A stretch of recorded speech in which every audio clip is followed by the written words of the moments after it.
Welcome everyone to the another episode. Today we have a Christine Graham all the way from the US. So she is a marketing and outsourcing coach. So she helps other business owners to grow their business through outsourcing channels as well as like a video marketing. So she teaches them like how they can implement them strategies on their business and how to scale the business to six figure or even seven figure. So in this episode, we're going to learn more about like video marketing, how it is crucial for your business in 2025 and moving forward, and why is like one of the greatest marketing tool can be for your business. It's been for mine. So yeah, we're going to touch base with uh, about that, and also we're going to learn more about Kristen's journey, how she started her business and it to grow into up till now. So yeah, let's welcome Kristen to the show. And Kristen, welcome to the show. And how are you doing today?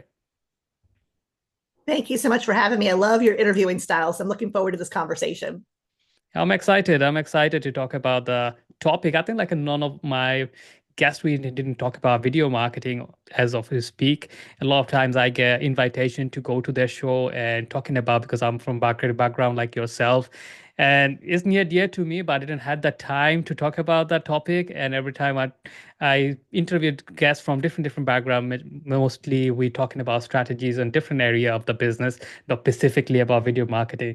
And yeah, I'm interested to learn more about the journey you have gone through about your business, as well as how you're helping your clients on their outsourcing, video production, and things like that. So walk me through before we can talk about how the video marketing works in Mhm. 2025, how you can help about your journey, how you got started in this the business you have right now, and what was the vision for it, like the beginning of it, and just yeah, like where can you get started from? Well, I guess I'll tell you, it was a very windy road, probably without a vision at all. So, my background is real estate. Yeah, I started selling real estate in the late 80s. I moved on to the mortgage side. I eventually owned a mortgage company and a title company. And my now business partner, I was actually mentoring her because I did a lot of loans for self-employed people. I Right. would see their business tax returns, personal tax returns. So they would always want to take me to lunch and pick my brain. So I had been mentoring for about a decade, and Jeannie was one of my clients, and I was mentoring her. And she kind of talked me into creating video content for my mortgage company. And this was the end of 2006, early 2007. Mm. And I'll have to tell you, it was mind blowing. It wasn't a little bit like, wow, it was like, holy cow.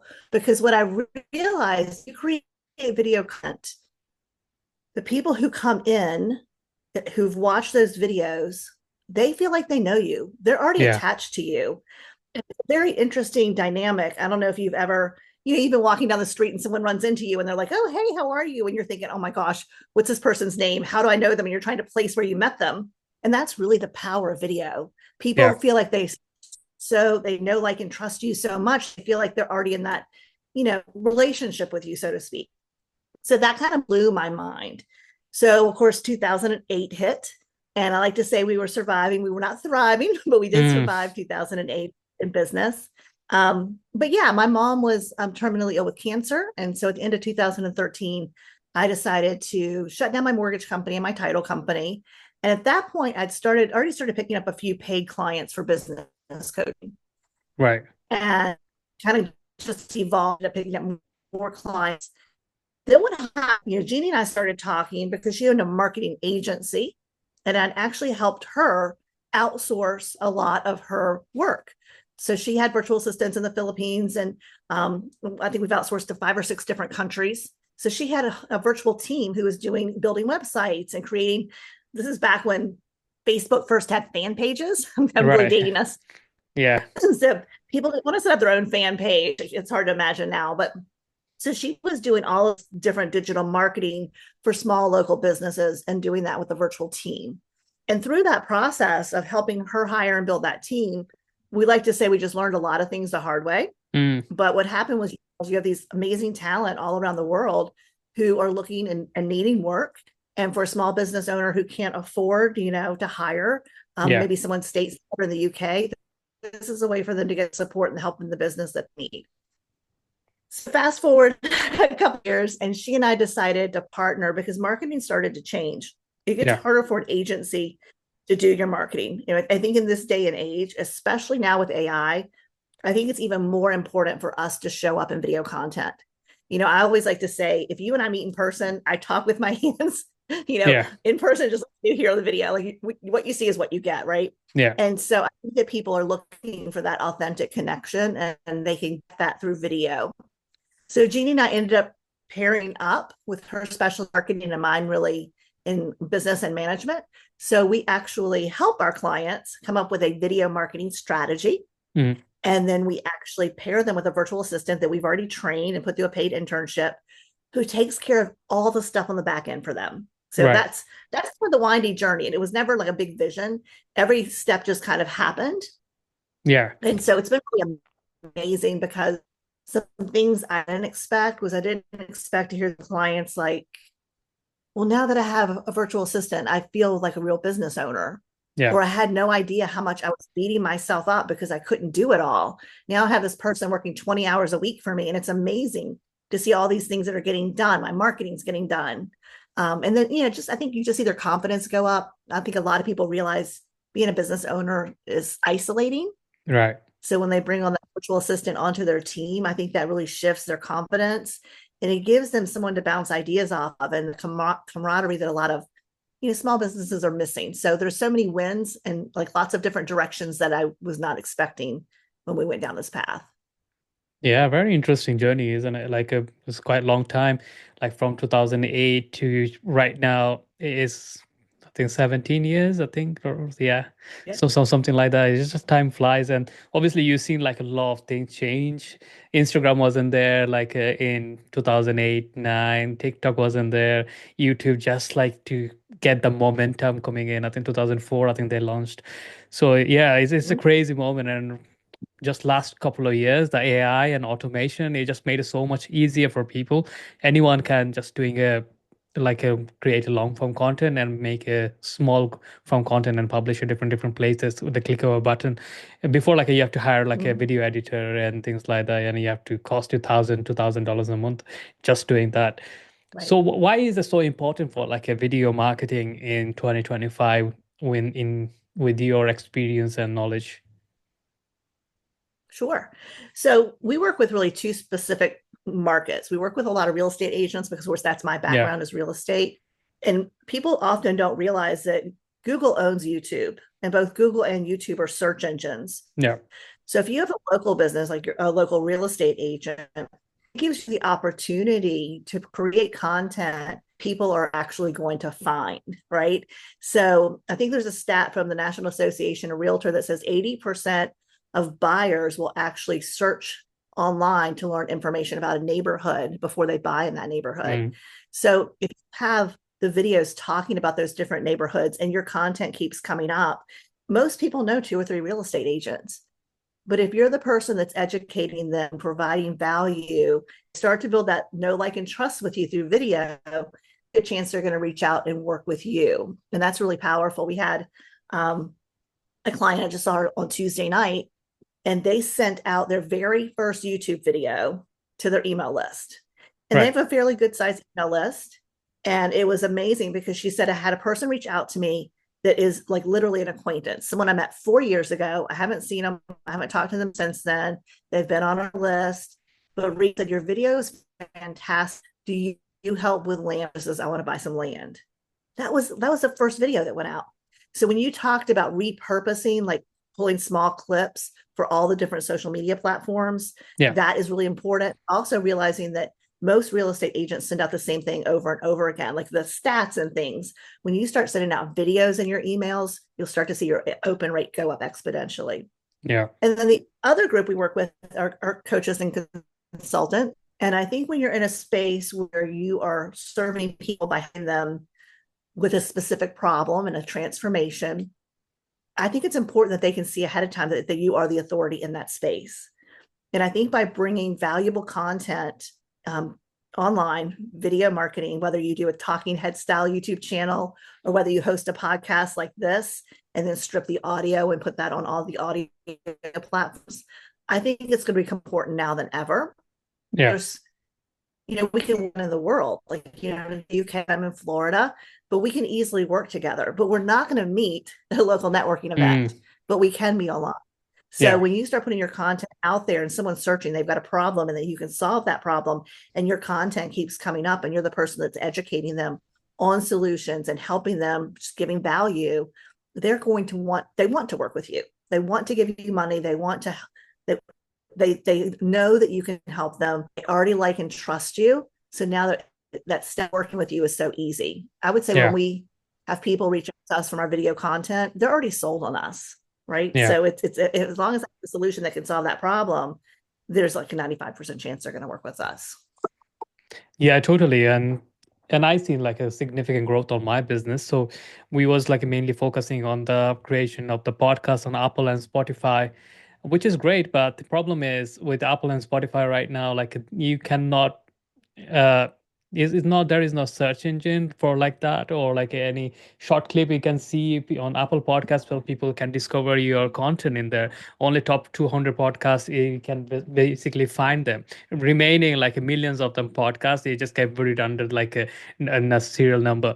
So you need like some kind of, if you created a podcast or like any kind of content, like the content people needs to be seen with that.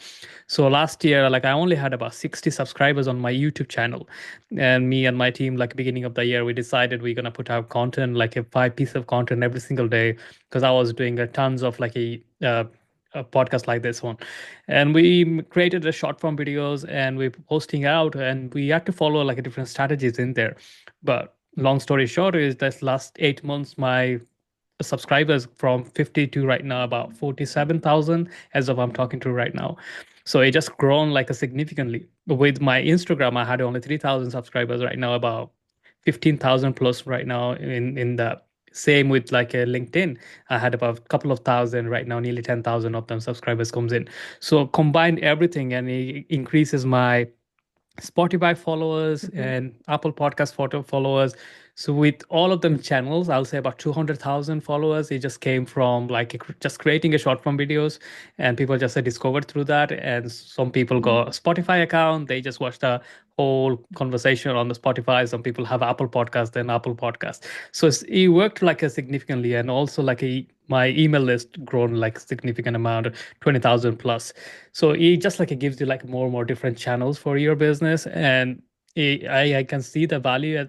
But before, like I wasn't taking that seriously, and if we started out like 4 years back, I think like the amount would have been like a double. We would have like 1 million subscribers and all of them channels combined. And you see that like Right. people can connect with you more, like people will know, like if you're just doing an audio or something, people cannot see your face Right. and they don't connect in a similar level. So what is your main strategies for like doing the video production? Is there like a just someone can have to create a long form video and then you take out and create a short form video with that, or different strategies you guys follow? Yeah. So like you said, there's a lot of AI tools and a lot of technology that can do a lot of this Yeah. for you now, but someone still has to sit down and do it. So most of us are busy running their businesses, and a lot of them are not great with technology and they just don't enjoy it. So Yeah. they record their long video with an SEO strategy, and then they upload it, and their virtual assistant grabs that content and they do all the video editing. They add the B-roll, they add the images, they take care of the SEO and YouTube's best practices, Mm. upload it and get it scheduled to production. And then from there, like you said, they pull out lots of small clips for YouTube short, social media posts.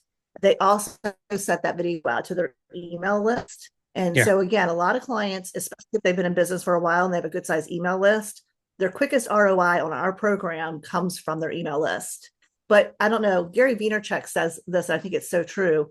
People find us from our short form video content, but they really buy from us from our long form, right? Yeah. So they might discover us on social, but if they like what we're saying, they are going to listen to the full version. And then if that's, then they're more likely to want us. So clients, it's really about pairing them with an affordable virtual assistant who week after week can be consistent. Because you Mm. said you were posting 5 times a day. That's incredible, but you've got a team, right? So you're able to Yeah, we do had to that. do about like for So 6 months before we see any kind of significant results. So like from beginning of the year till like June, we had only 60 subscribers. In July, we got 8,000 right, subscribers come from like nowhere. And it's just like a snowball effect. You know, like you don't know like when the algorithm gonna favor you, and you have to go with the flow, right. right? And yeah, if you come, it's just like a one five piece of content on just a YouTube. So always focusing on a six different channels, TikTok, Mm-hmm. Instagram, LinkedIn, Facebook page. Uh, I don't know what else. The thread. Another is Mm-hmm. Pinterest. So it was like a six, seven different channels. Mm-hmm. And so Pinterest was like Right. getting like a 200,000 impression monthly basis. But obviously the followers, like it doesn't get that much right now. I don't know why. People are just like a see, yeah, people not like follow on Pinterest that much. And same was like TikTok, we didn't see any growth. We only had 500 subscribers, but you have to see like which Right. one is giving you best return. And I think like for us, like a YouTube was like the most ROI we got from it. Yeah. Right. And I think it's also important for people to understand it's not just about the number of followers, it's where this follower is coming from. Yeah. So what I like YouTube is you can see where your audience is coming from. Are they male? Are they female? How old are they? Yeah. So for us, because we have an entire team in the Philippines and we're always in the process of hiring new virtual assistants for our clients, we tend to get a lot of views from the Philippines, which is, not ideal in the sense that they can't buy our product or Yeah. service. They obviously, it's great because, we get a lot of referrals for people who want to come into our internship program. But that's the other powers. You can make sure that you're not getting just vanity metrics. You're not getting numbers just to get numbers. You're Mm. getting your ideal clients. And I think that's also powerful. You don't have to have a large audience to make money. You have to have the right audience. Yeah. And so that I think, and it's great. Like you've grown your numbers, and I'm sure you've been very strategic with your content and you're attracting your ideal clients.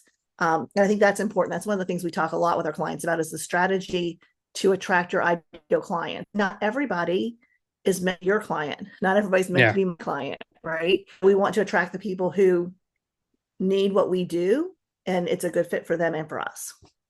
Yeah, totally. And all depends on your goal and how you want to monetize it.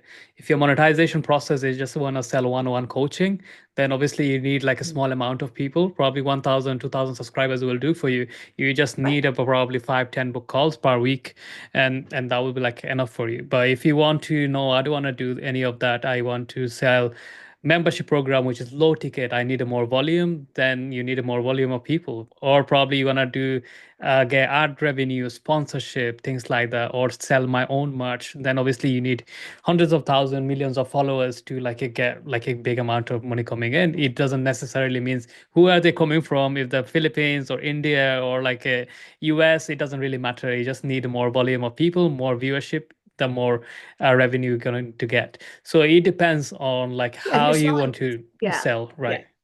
Yeah. yeah. And most of our clients, I think, are selling more high ticket things. They're Yeah. not necessarily selling $20,000 packages, but they're dietitians, they're coaches. Yeah. A lot of them are not working to one, but they do have higher ticket group programs. Yeah. Yes.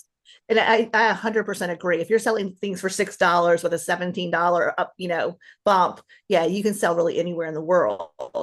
But isn't that the beauty? Like you can Yeah. sell anywhere in the world. So Yeah. depending on what you're selling, your strategy will be very different.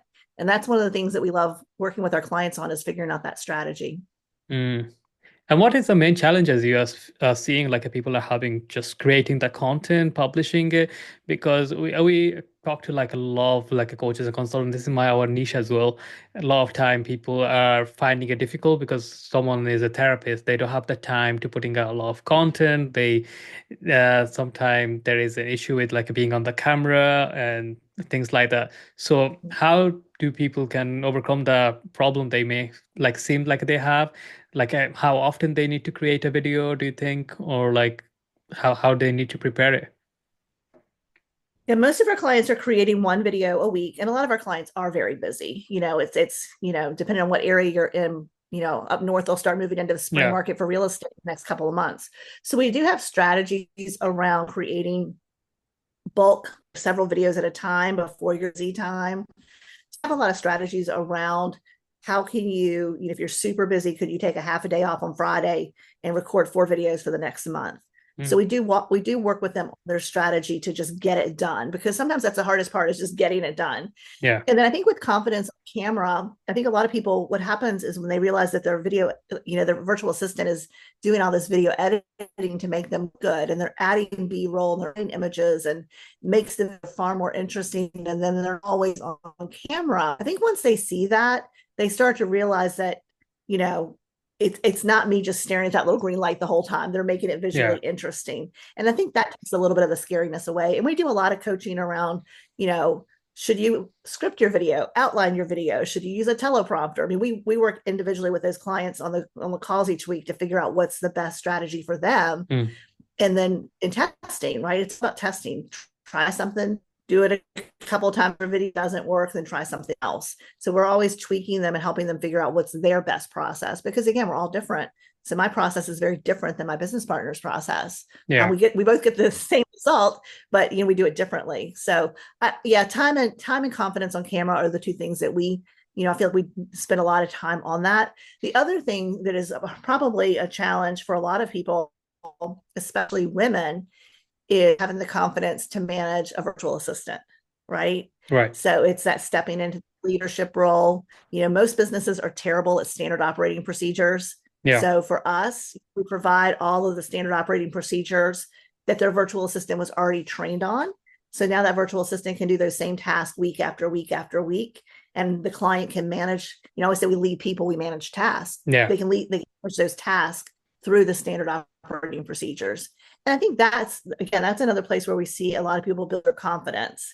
And sometimes it's hard, like something's not exactly the way they thought it would, and it's having hard conversations, or talking about even something as simple as coaching that virtual assistant on what you like and dislike with your editing style. Yeah. Then I feel like we do a lot of training around, because what I like in my editing or what you like in your editing could be very different. Yeah. But a virtual assistant who's really great at editing can really create your style or my style if we coach them on what we want, and they can make that happen. All right, that's great. What's the average cost for a people need to invest in a monthly basis for hiring a virtual assistant, get everything done so people know the idea? Okay, so you're going to give me this look. You're a guy, so you're going to give me this look like, lady, you're crazy. It's $250 a month, and the virtual assistant works on average 20 hours a week, because it takes about 20 hours to edit the video, upload it, take care of all the social media posts and schedule. So that's, like I said, it's a repeat process. They're going to do the same task week after week for you. The reason why that is so incredibly affordable is we're not marking up the labor. We train the virtual assistant for the client, and once that virtual assistant goes to work for the client, they're directly on their payroll. Yeah. So for us, we're coaching the client, giving them the tools that they need, teaching them how to, create their videos, their strategy, teaching them how to use the SOPs to manage all the tasks.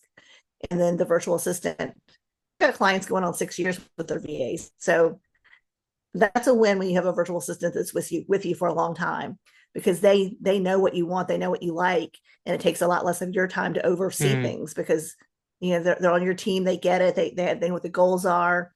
And we also, the flip side of this, we do a lot of coaching around cultural differences. We do that for the virtual assistants, and we do that for our clients. I think Americans, we communicate very aggressively. We don't know that we do.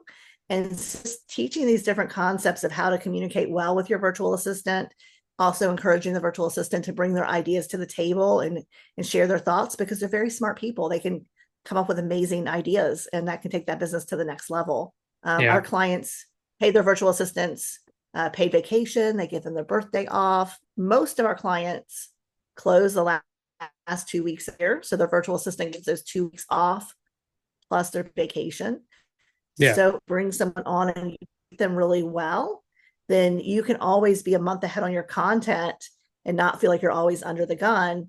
Consistently get great content out because you have this person on your team who's doing their part to make that happen. All right, that's great.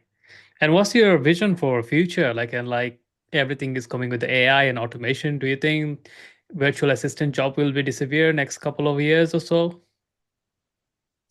Yeah, I don't I don't think so. I think what we is because we train the virtual assistants on a lot of AI tools, right? Because the tools are there, we need to use them. But that's just it. They're a tool. Somebody still has to implement that tool. I mean, Chat GPT is great, right? But you still have to Yeah. sit down and ask Chat GPT questions. You still have to learn how to do that. So for a lot of our clients, they're business owners that realize that, yeah, they find AI fun and things like that. They enjoy it some, but they don't want to sit down and do the process every week of writing that description video using AI or all the captions using AI. So I think what'll happen is we'll continue to train our virtual assistants on different AI tools so that they will be more efficient and then they can do more tasks for our clients. All right, that's great. All right, Kristen. So we're nearly coming to the end of this podcast. So before we wrap up here, if anyone wants to learn more about yourself or your business, where's the best place to find you? Well, I have a free gift for your audience. It's called Double Your Income with a Marketing Virtual Assistant. And they can find outsourcingforbosses.com. And you can always find me over at Six Figure Business Coaching, sixfigurebusinesscoaching.com. All right, that's great. Thank you so much for your time. I really appreciate you coming to the show and sharing a valuable lesson to our audience. And so, best of luck with everything you do. And thank you. Thank you for having me. I appreciate you. That's my pleasure. Thank you. So that's a wrap, guys. Thank you so much for listening to this podcast episode with Kirsten Graham. I hope you enjoyed our conversation. So if anyone wants to learn more about how you can visit her website, I'm going to put both of the links on the description for you to find her easily. So until then, talk to you in the next episode. So take care.